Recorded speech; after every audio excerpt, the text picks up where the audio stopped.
Welcome back, everybody, to the Financial Advisors Workshop. We at Four Star love to sponsor this Financial Advisors Workshop. It gives us as an industry a chance to see others who are really good at what we do, because we don't really talk to each other very much, and there's lots of opportunities to learn. We have a great guest on today, and he runs wealth, financial services, and tax advisory in the north suburbs of Chicago, and the 847 area code, as we would say. And his name is Jordan Flowers. Jordan, welcome to the Financial Advisors Workshop. Thanks for having me, Brian. I'm looking forward to this. All right. Well, good. We had a nice little discussion beforehand, and the folks listening would be interested to hear how you got into the business, Jordan. Your father was in, and you kind of grew up in the business, didn't you? Yeah, just to give you a little story on that. My father's been in the financial services industry for probably over 35 years. So him and my mother, they taught me lots of things, but you could almost say I was raised in the business. Just to go back maybe a few decades, I can't say this is exactly the moment that I decided to be a financial advisor, but my father went to one of his funerals, or a funeral for one of his clients. And at that funeral, he said something to me that really stood out. He said, "Son, people don't care about how much you know. They just want to know that you care." And I just thought, that just resonated with me. I care about people. I want to help them. And then that translated then out of school, started working with my father. And this is the only job I've ever had, probably the only job I'll ever have in my career. And I love what I do. Monday mornings are a fantastic thing for me. Nice. So thank God it's Monday. You can go to work again and do something well, right? Exactly. Excellent. Well, you put down one very interesting quote that I wanted to explore with you. You wrote down, Jordan, life isn't about the money. Life is about the memories you make. Let's talk about that. Yeah. So money, it comes and goes. I look at money. Yes, we need it to survive. But I like to tell my clients, I do this with my family, like we want to create memories because memories last a lifetime. You buy that car, eventually it's going to run down. You buy that house, it needs to be repaired. Temporary, enjoyment of material things is great, but we want to create memories, I think, for my clients and for families, because money, it only goes so far. And I really try to tell my clients this because I see a lot of wealthy individuals and they have so much money, they don't know what to do with it, but they save for so long, and it's just sometimes it doesn't even buy them happiness. So I tell people, while you're young, while you're able to do things, you should make more memories. You should spend some of that money. To my clients, I kind of give them an analogy. I say, you go from your go-go years to your slow-go years to your no-go years. And I would love for you to enjoy life, make memories in your go-go years. Don't wait till it's too late, because we all see in life is fragile, and memories are just more important than money could ever be, I think. Yeah. So this isn't really just about, hey, how do we get the best outcomes for the client and all that? It's about really the client's life overall. And it's Yeah, right. Being a financial advisor, it is about the money, right? We take that very seriously. We want to make sure we do the very best for our client as that fiduciary responsibility. But half the time you're talking to clients and, making sure that they can make that transition well. We deal with a lot of people in retirement, and I think it's a mindset shift when you go from working for decades, then all of a sudden that paycheck stops. What am I going to do with my time? Are you sure I can take from my IRAs? Are you sure I can take from my investments? And sometimes people are hesitant to do that because they've been savers for decades, and now they have to start drawing their assets. And we try to help them, make sure they're confident in their retirement, so they know, yes, you can take this money out, but two, I want you to take it out because you work hard, you deserved it. Now it's time to enjoy your life and really use what you accumulated over the last few decades. Nice. Well, and one of the areas when they go from working to retirement, that is a bit of a shock, is going to quarterly estimates, right? Oh yes, you got to make sure you make those tax payments, because you don't want to be in the bad house when it comes to tax season and be shocked by a big tax bill. So we obviously, I don't know if I mentioned this to you, Brian, we do the taxes in our office. We do probably over 1,200 tax returns, because we think that financial planning and tax planning is very vital. And a lot of our clients like having everything under one roof. So having the tax portion, they're like, thank goodness you can just take it off my hands. I don't want to go to H&R Block. I don't want to go to these big firms. I just want you to handle everything. And that makes it easier for us and for the client. Excellent. So, yeah, we did talk a little bit about some of your tax efficient strategies. Do you want to expand on those as far as how do you manage taxes besides doing the returns and everything? How do you manage taxes as a part of a financial plan? Well, when we look at the big picture financial plan, many advisors, they just focus on the investment portion, right? They manage it, they rebalance, they charge a fee for that. But what I think when we look at financial planning, we look at the big picture, which includes, healthcare planning, Medicare, estate planning, income planning, and the last portion there is tax planning. So when it comes to taxes, it's not how much you make, it's how much you get to keep. So we try to show our clients how can they pay the least amount of taxes over their lifetime, Hmm. not just the least amount of taxes, for this year. And I Mhm. don't mean to offend any CPAs, accountants out there, but many of those individuals are really good history teachers because they tell the client after they get all the tax documents how much you owe or how much you get back. And maybe they are, looking out for the next 10 years, but maybe they're just trying to save them a few thousand this year. So they come back and pay them again next year. But when we look at tax planning, we're looking, how do we save you over the next 10, 20 years? Because again, maybe this is a personal opinion. I believe taxes will be higher in the future for many various reasons.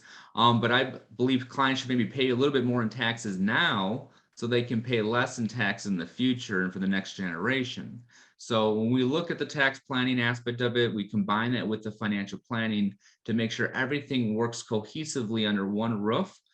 Because one bad financial decision, as we've seen in this industry, can have huge tax ramifications. That's why we try to always educate people on the financial, investment strategies, but then we follow that by the tax, implications of those strategies. Many people out there, say, they went to their advisor and they asked a tax question and he said, go talk to your accountant.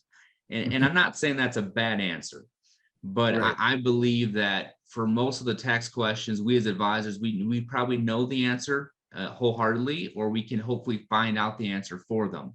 I'm fortunate enough to have accountants, CPAs and EAs on our staff. So God forbid I don't know an answer to a question off the bat, or it's more complicated. I have them do the due diligence, do the research. They come back to me with the exact answer. We go to the client and make sure that they don't have to go to somewhere else to try to find the answer. We Mhm. handle that answer internally for them. So now you also talked a little bit about, Jordan, how you handle Social Security.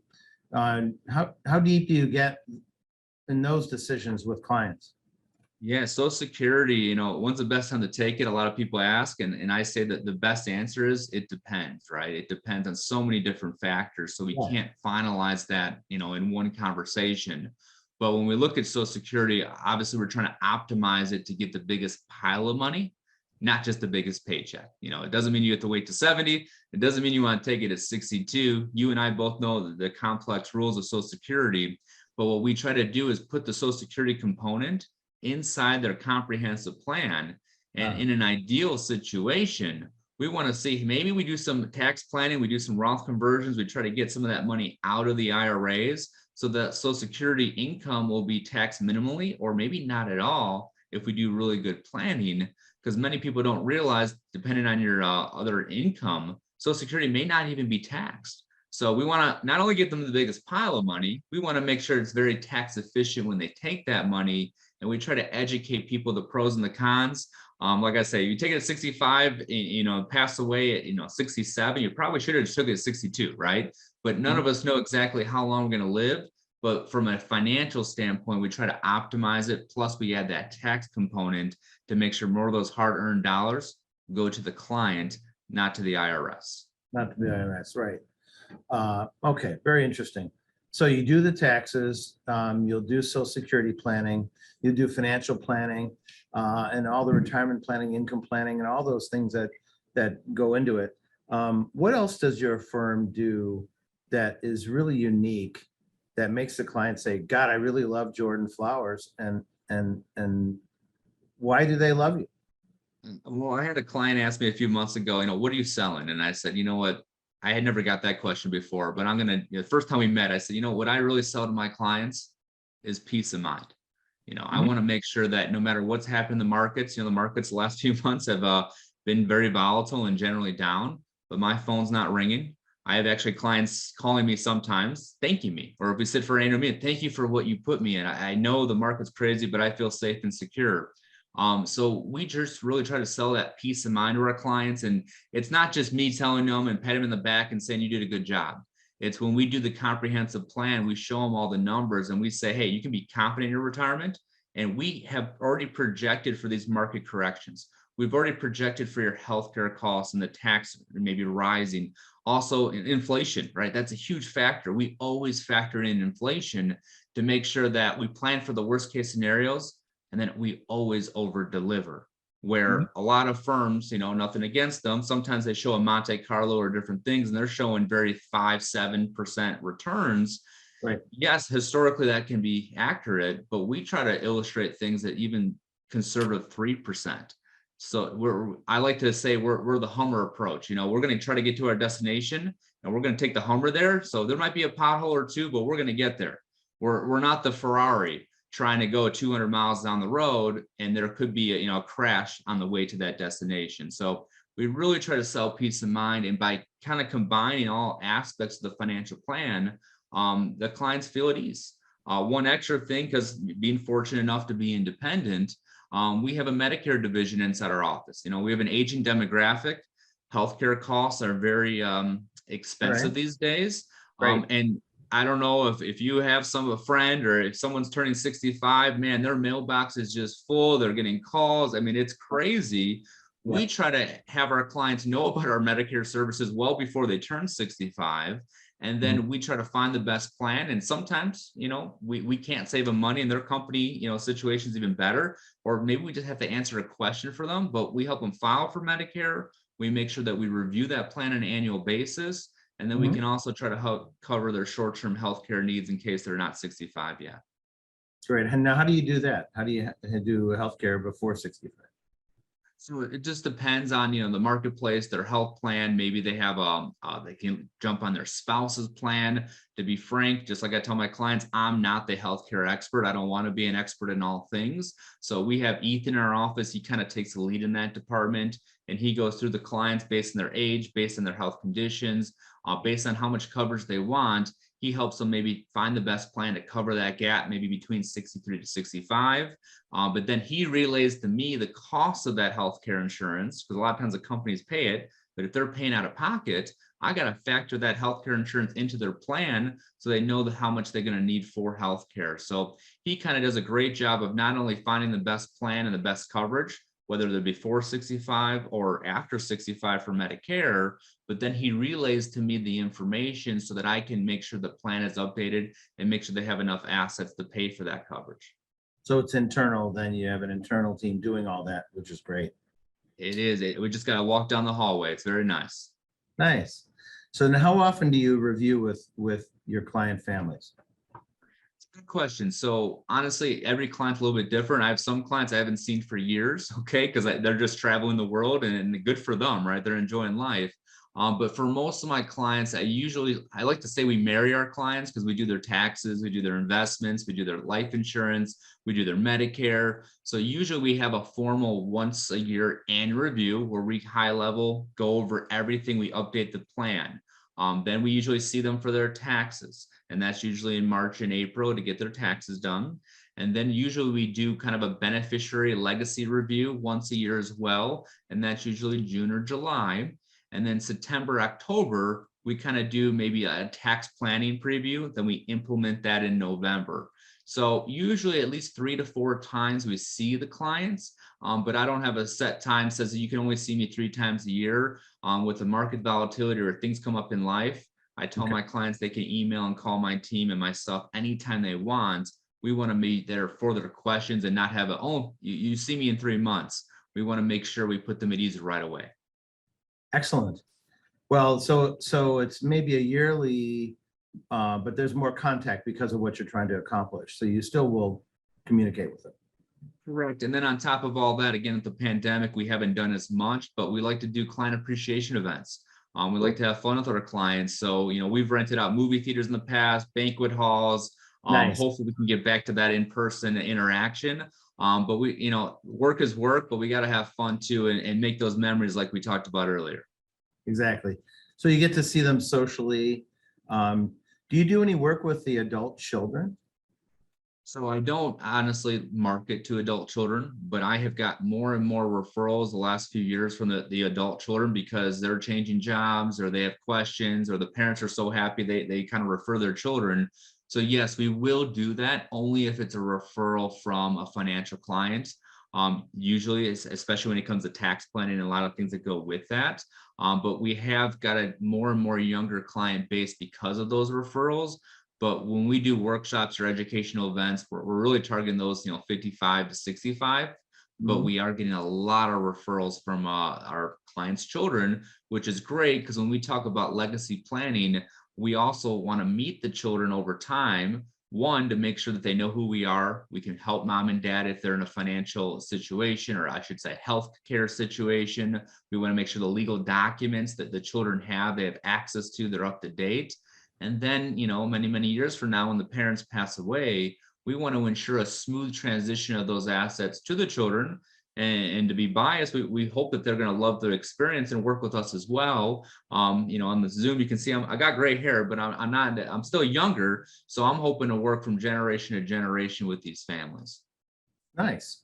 Now you talked a little bit about the income and income planning. Are you seeing any trends that we can talk to our group here about income planning? Is there any change going on in that area?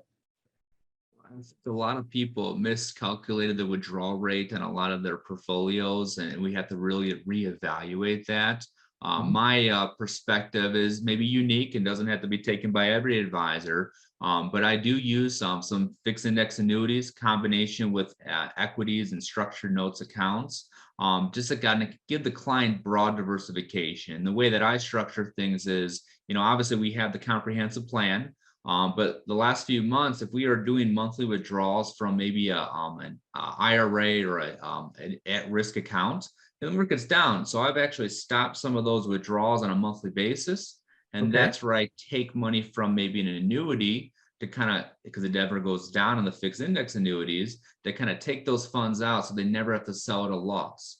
Or I think I mentioned a second ago, structured notes. Again, lots of different flavors of them, but we use a lot of income generating structured notes that are yielding 7 to 13% on average. And we're Oh, using those structured notes to kind of monthly make those distributions to the client's account to help keep up with their lifestyle and their income needs.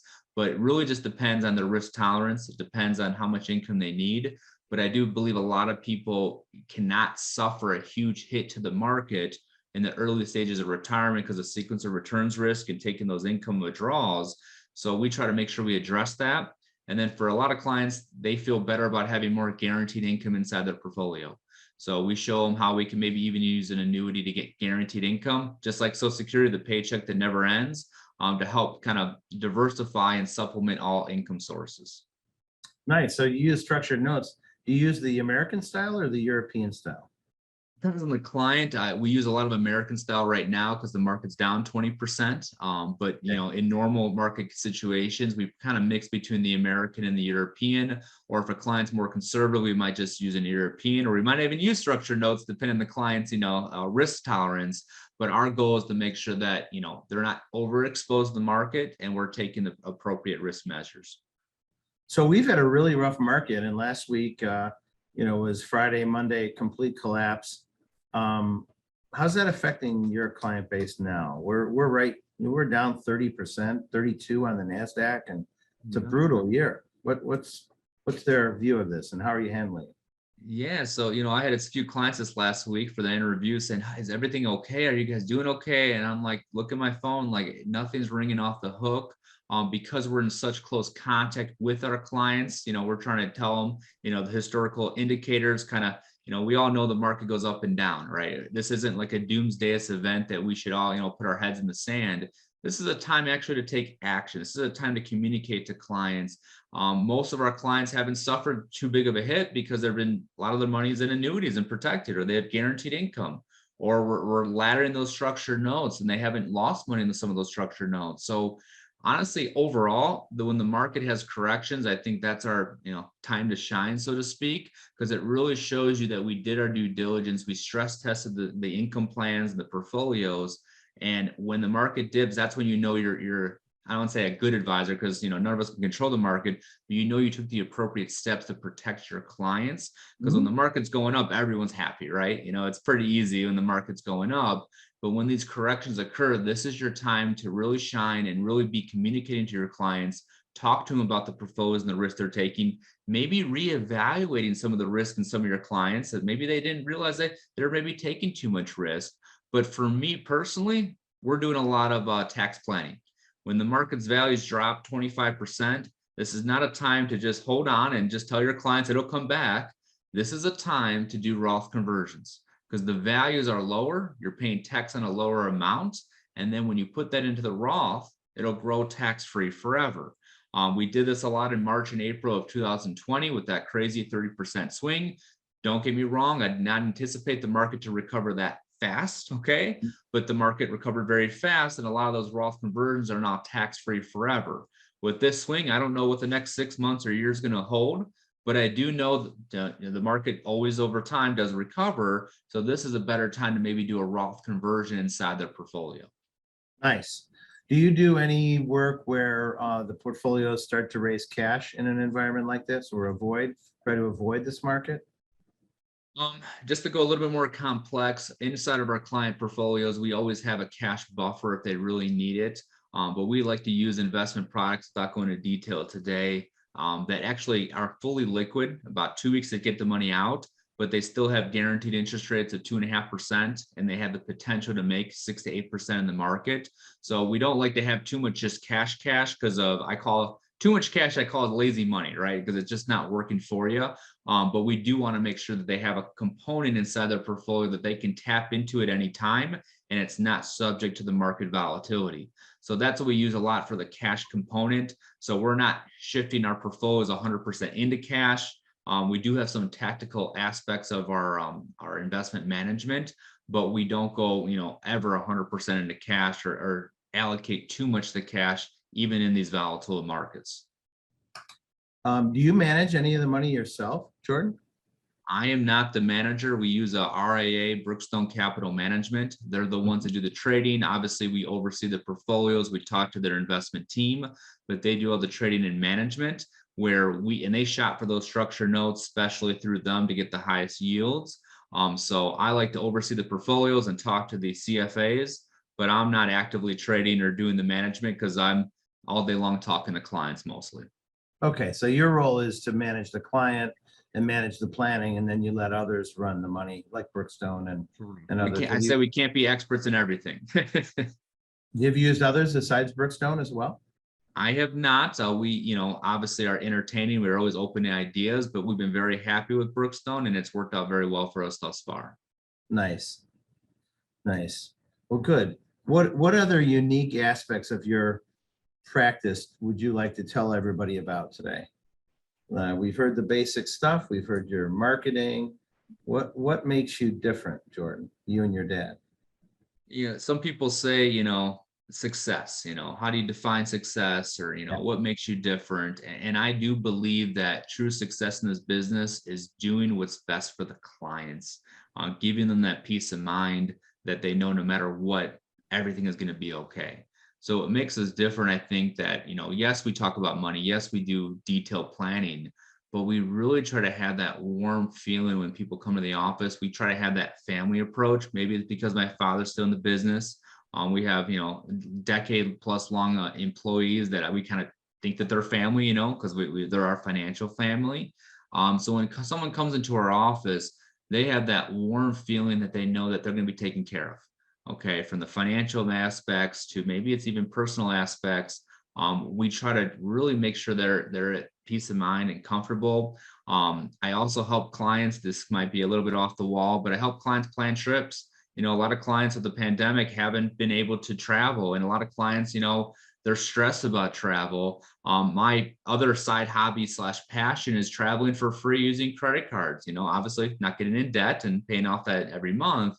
But I show my clients how they can spend the money in the same way they would and go on trips for free. Nice, nice. So where do you travel to? Where's your latest Um, travel event? It depends where the points will take me, my friend. A couple weeks ago, I actually was in France and Italy. A few months ago, we were in the Maldives. And I tell my clients this, that all the trips that I do take, I haven't paid for airfare or hotel. And the good thing with technology, like we're on Zoom right now, I'm always connected. I don't put it out of the office message on my email. My wife might say I should, but I don't do it because I'm always accessible and I want to make sure my clients are taken care of. But we've had some great trips, and the best rewarding part of me is not me going on the trips, but my clients when they go on the trips. I have a client leaving tomorrow actually to go to Italy for a few weeks. And what I require when I help them is them to send me pictures, right? They got to send me pictures of their travels, and I want to see them enjoying life because that brings me the greatest joy. That's the price of admission is I need photos. That is the price. Great. That's awesome. Well, good. Well, you have a great practice and you seem like a very serious guy and someone that people can have confidence in, and you're a real credit to the industry. We're pretty much done for today, but I wanted to see if you had any specific message that you would like to send. So at least a few hundred, in some episodes, a few thousand financial advisors, our colleagues, our people will see this. Yeah. What would you So like to tell them? for my other colleagues out there, I mean, just like you, I'm probably on an island, even more so than some of them that work at a big box firm. But I think, at least from the independent channel and from what I've seen, is when you treat the client right, you do what's best for the client, you probably won't get paid maybe right away, maybe not for a few years, but it always comes full circle. So for our industry in itself, to keep our reputation, we've got to always make sure we take the client's interest to heart. We do what's always in their best interest, and we think long term, not short term, because I don't want to see clients, suffer short term, issues because of bad advice, and that gives our industry a bad name. So when you put the interests of the clients first, overall our industry will grow together. Clients will, respect us as our profession, and we're going to help a lot of people not just make more money, but make more memories and enjoy things, because life isn't just about money, it's about living. So by helping them with their finances, we can hopefully give them the peace of mind. The world's a crazy place. The markets are crazy. The world, everything going on in the world is crazy.